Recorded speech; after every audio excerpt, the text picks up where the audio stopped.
Hola, ¿cómo estamos? Pues seguimos hablando de la historia de Japón, en la que vimos que ellos querían representar todo por medio de los museos, su historia, contarla para las generaciones venideras, enfrentarse a toda esta eh, pues historia tan terrible, esa oscuridad tan terrible en que se sumergió esta nación.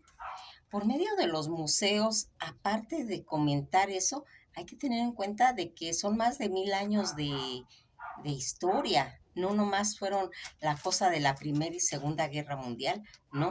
También hay muchos años atrás de todo esto, donde está todo plasmado, que por medio de estos museos el espectador también sea el japonés. El japonés es el que se dé cuenta de toda esta mirada que tiene que dar al pasado y enfrentarse a lo que hicieron, a toda esa situación en la que estaba pues reflejando el mundo, todo ese reflejo de las atrocidades que habían hecho. Y aquí van a empezar pues a querer suavizar, a reconocer y a mostrar por medio de los museos toda esta situación. Esa ventana, habíamos platicado que hay un ventanal en el museo que se perciben todos los cerezos, donde va a tener ese color tan maravilloso que tiene y esos perfumes que tienen una duración de 15 días y que va a hacer ese ventanal, tiene una longitud pues casi de una cuadra, es grande toda esta situación. Y aquí vamos a irnos dando cuenta cómo van a irse reflejando todas estas situaciones en las que ellos, muy a su pesar, tuvieron que ir haciendo todas estas. En los museos, como se van conectando por medio de salas y van haciendo esta intercomunicación, toda esa redimirse de lo que había pasado en acontecimientos, porque eran terribles, realmente eran terribles, perturbadores, y van a tener que asumir toda esa forma de perpetradores que estuvieron causándole problemas a Asia, a China. Toda esta situación en la que vamos a ir viendo toda esa dinámica, esos procesos dinámicos de comprometerse con el pacifismo. Eso tenían que llegar a ser. Y aquí van a tratar de ir resolviendo pues, los problemas en cuestiones pues eh, de aceptación. Una aceptación donde van a ir exhibiendo a todos esos pueblos invisibles de discriminación para que sean nuevamente visibles y que todas esas situaciones que ellos hicieron, porque una de las cosas que le pasa a la historia cuando un pueblo se hace invisible es porque hay demasiada corrupción, han sometido a, a grandes discriminaciones sociales a esos pueblos. Y aquí en esos museos, por eso se trata de que se vuelvan a ser visibles. Toda esta trayectoria que va trayendo y toda esa situación demográfica en la que van a ir haciendo todos esos movimientos que nos habíamos, recordarán cuando habíamos visto cómo estos pueblos de Corea, de los chinos, de los taiwaneses, que los llevaron en categoría de esclavos para que hicieran eso. Ya habíamos dicho que cuando cayó la bomba de Hiroshima y Nagasaki, murieron muchos, gente que no tenía que estar ahí y que estuvieron porque estaban en calidad de esclavos. Y toda esta situación en la que va haciéndose, también estuvieron todas esas mujeres, recordarán las mujeres de confort, en las que eran obligadas a tratar bien a los señores. Toda esta situación de placer en la que estas mujeres de confort se convirtieron carne de placer, vamos viendo y se va haciendo todos esos fenómenos donde en, en el paso del tiempo se van a ir haciendo pues los fenómenos de ir recuperando archivos, de ir recuperando documentos públicos que estaban clasificados y que van a irse metiendo esos archivos de la historia en Asia, y todos esos experimentos humanos los van a subir, están en idioma original, en japonés, porque no quisieron traducirlos. No quisieron traducirlos porque cuando se traduce un documento tiende a modificarse, a maquillarse. Por eso lo subieron así, lo subieron a las redes. ¿Para qué? Para no, aquí están los documentos para que el espectador, el lector, tome sus propias decisiones, vea toda esa masacre que hicieron en esa época, y una de las formas pues fue subirlo a las redes. Cuando esta gente va haciendo toda esta conciencia de subir estos documentos, no todas las personas estaban de acuerdo. Hay personas en las que no estaban de acuerdo, pero aquí toda esa situación en las que estaba, pues, todas esas atrocidades de la Segunda Guerra Mundial, y todas esas dudas y sospechas que se estaban manejando, van a servir ya cuando están estos documentos en Internet, van a servir para las indemnizaciones, para que se vea que en realidad en esa época los documentos lo afirman así, dan fe de ellos, que el gobierno no estaba involucrado. Y entonces empiezan a hacer todo un recorrido para indemnizar a todas esas prácticas de ir generando situaciones que beneficien a la gente que estuvo en esa época, y que van a marcarse. Fíjense que toda esta red de reconstrucción de los archivos que se van a subir a las redes, que va a hacer que cambie su filosofía, porque lo que no ha hecho el pueblo japonés hasta la fecha, no ha pedido perdón a China, ¿sí? Y tiene que pedir, pero todavía no se ha dado ese efecto. Inclusive todavía en Japón hay conmemoraciones a todos esos soldados, héroes falsos de la guerra, que todavía les hacen homenajes, y donde es pues poner pues como decir, ¿por qué se está haciendo eso? ¿Por qué se está haciendo esa situación si realmente no eran héroes? Era gente que en el determinado momento se aprovechó de todo eso, y que ellos sí habían pedido perdón a Asia, pero a China no.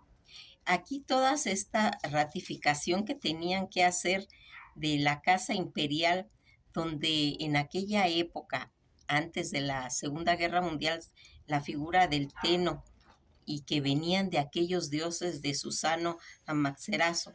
Toda esta situación de reconstrucción en la que van a ir viendo cómo se van a ir pasando situaciones que van a quedar registradas tanto en documentos como en la mente humana, y que aquí es donde se va a afianzar.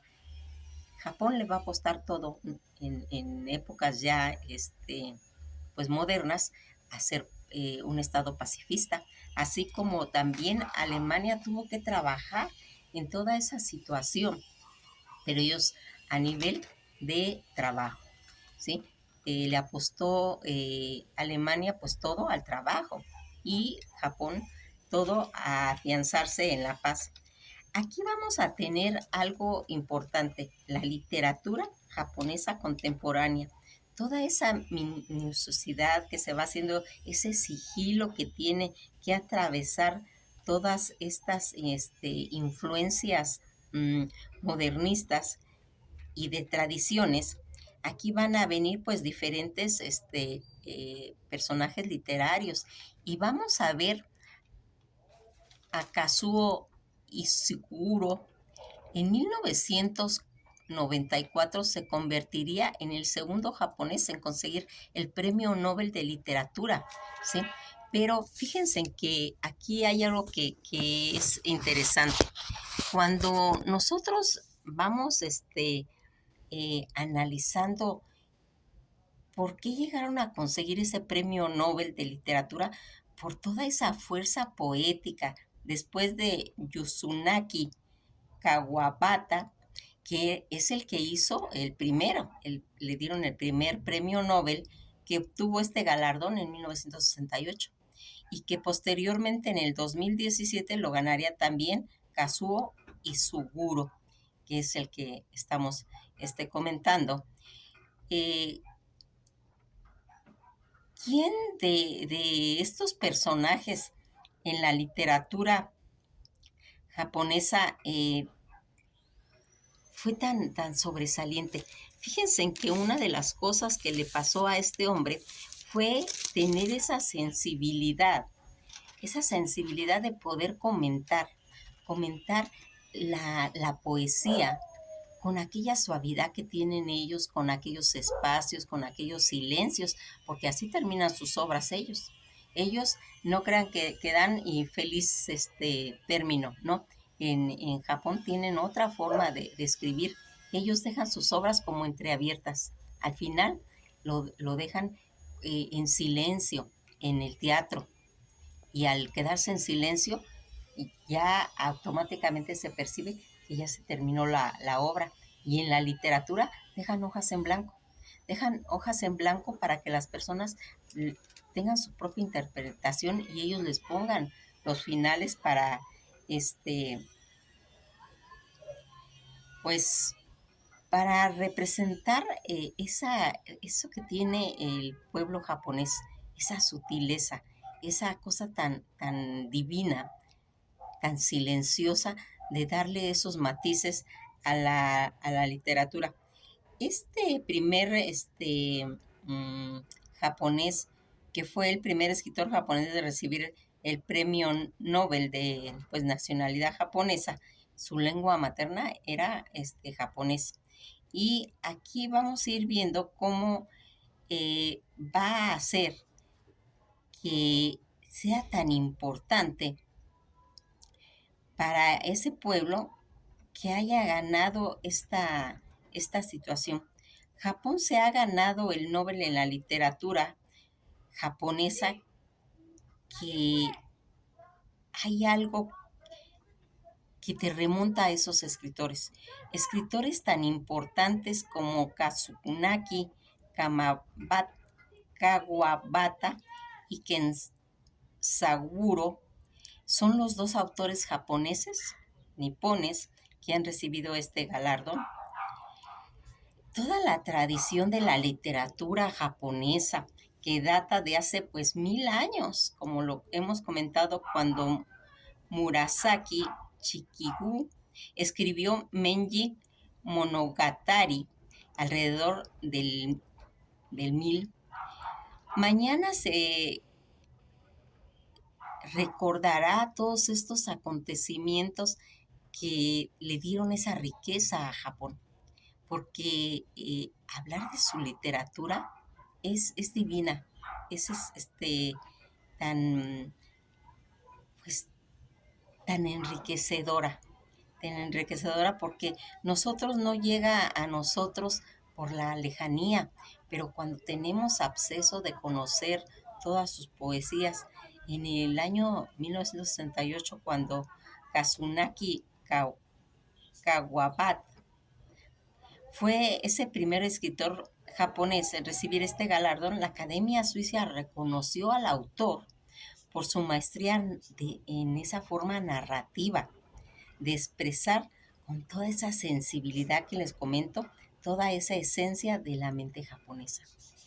Los autores van retomando la contemplación de la naturaleza porque ellos son fanáticos de las flores, de la naturaleza, de su esplendor, donde lleva una exaltación a los sentidos, a esos sentidos para crear esa nueva percepción por la que se les ubica dentro del grupo literario Chikankaku-a. Es la obra de Kawabata que se percibe el japonés tradicional y todas esas pues aperturas en las cuales las ideas provienen de Occidente, de toda esa retroalimentación que tenían en las ideas provenientes de Occidente. Su discurso de aceptación del Nobel fue titulado Japón Beautiful y inició con el poema de dos monjes que vivían entre finales del siglo XII y XIII. Cuando Kawabata, quien se suicidó más adelante, fíjense en que él estaba en contra del suicidio, y fíjense en lo que es la vida, también se suicidó, también el segundo, ¿sí? Claro que en diferentes formas, porque Kawabata, que se suicidó en 1972, que fue el autor de libros como El País de las Nieves, Lo Bello y lo Triste, La Bailarina de Izu y La Casa de la Bella Durmiente. Toda esta situación en la que nosotros vamos a irnos dando cuenta de esas obras tan importantes en las que se fueron pues plasmando sus ideas. eh, Fíjense, este hombre, él tenía la idea de que estaba en contra del suicidio porque decía que era como mutilar la armonía, como quitarle la vida a alguien, era como truncar la vida, ¿sí? ¿Y quién iba a decir que también se iba a suicidar él? Sí, pero por cuestiones de tristeza, porque a él le va a venir una situación en la que cuando pasan ya épocas más adelante, él se va a quedar encapsulado en aquella época y ya la historia, lo contemporáneo, él ya no lo reconoce, él todavía viene de todo el teno de los emperadores, de los samurái, ¿sí? Y en épocas ya más modernas ya todo eso ya no está. Y entonces él entra a una especie como de tristeza y es cuando se suicida. En cambio, en el segundo Nobel, él se va a suicidar, pero con la visión de una cuestión de honor. Él va a morir por sus ideales, él va a morir en una forma como de ser un alto honor hacerlo. Si se dan cuenta, son diferentes conceptos del suicidio. Toda esta situación que se va a ir enfrentando a través de la literatura y que va a tener esos poemas, esos versos que van a hacer, porque recordarán que los japoneses todo lo imitan, pero lo imitan en una forma tan magistral, ¿sí? Que pues cuando llega todo este concepto que tienen ellos que agarrar, imitar la literatura china a través de todos esos patronos de imitación que son los maestros, ¿sí? Aunque ellos, pues, acuérdense que también copiaron el alfabeto, ¿sí? Donde desarrollan todo eso. Las novelas, las historias en las que se van a ir plasmando sus nuevos ideales y que va a estar, fíjense en que aquí va a haber una escritora en la que va a hacer por medio de sus diarios, va a ir contando una historia de la vida, cómo era ella como cortesana, ¿sí? Va plasmando las vivencias que tuvo a través de eso y de toda esa historia de la corte y de todas esas dinastías en las que ella estuvo, pues, inmersa. Todas estas epopeyas que le dan tiempo a esta mujer de tener una visión contemporánea, aún estando en esa época, porque estamos hablando que ella lo hizo del 900, no del 1000, del 975 al 1025. Fíjense, teniendo ella esa soltura, esa forma de poder contar por medio de su diario todos estos temas en los que se va viendo a través de todas esas obras literarias donde el príncipe Genji va a tener esa situación, todos esos temas que estaban rodeados de los temas de los cerezos, en los que florecía el alma de cada escritor. Aquí vamos viendo cómo esta poesía en prosa contemporánea en género de novela se va a ir haciendo. Hay otra característica que tiene también, que es la pintura. A través de la pintura que tiene esos trazos que no están terminados y que van a tener una, una forma de dejar esos espacios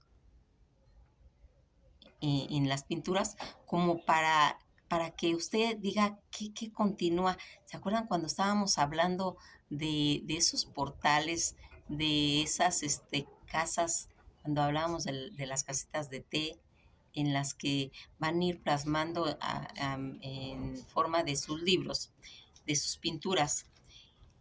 Dicen que esta situación en la que estas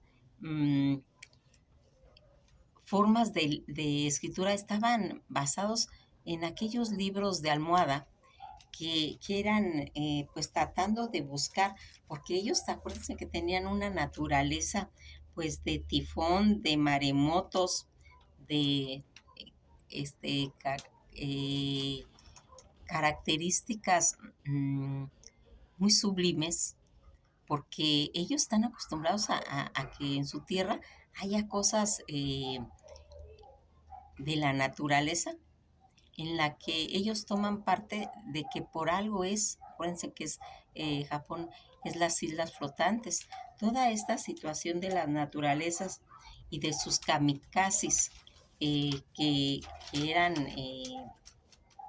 atmosféricos, que eran de la naturaleza, pues siempre los trataban de aprovechar a través de la pintura, de la literatura y de su forma propia de vivir.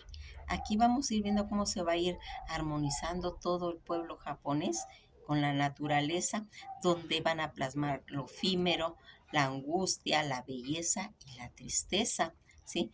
Cuando va a tener todos estos encuentros a través de la literatura, eh, que tienen que narrar ciertas situaciones, ya sea de amor, ya sea de cuestiones eh, físicas como de catástrofes o simplemente de fenómenos naturales.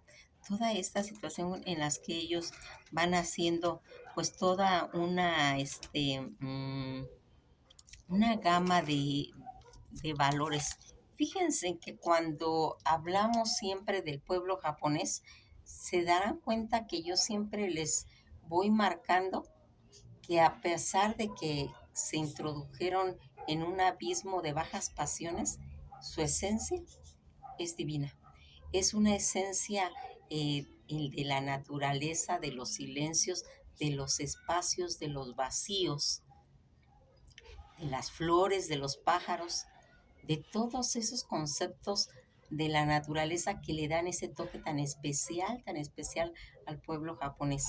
Y que cuando vemos el lado oscuro, porque ya vimos que lo tiene, ¿sí? Y que es horrible, es tan bélico, tan sanguinario, tan falta de razón, ¿sí? Influenciado por toda esa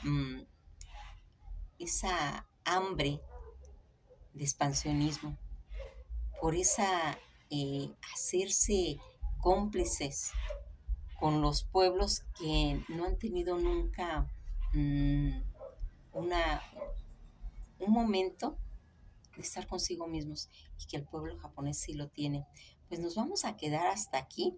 Eh, Me gustaría que le den una buena checada a esas novelas del premio Nobel, a esos discursos que dieron estas personas cuando recibieron el primero y segundo premio, en el que ese premio Nobel para el pueblo japonés, aparte de haber sido pues destinado a estos grandes escritores japoneses, también Japón lo sintió parte de él, lo sintió como un reflejo de de toda su historia, porque en estos libros que escribieron ellos plasman la esencia, el espíritu y el alma del pueblo japonés.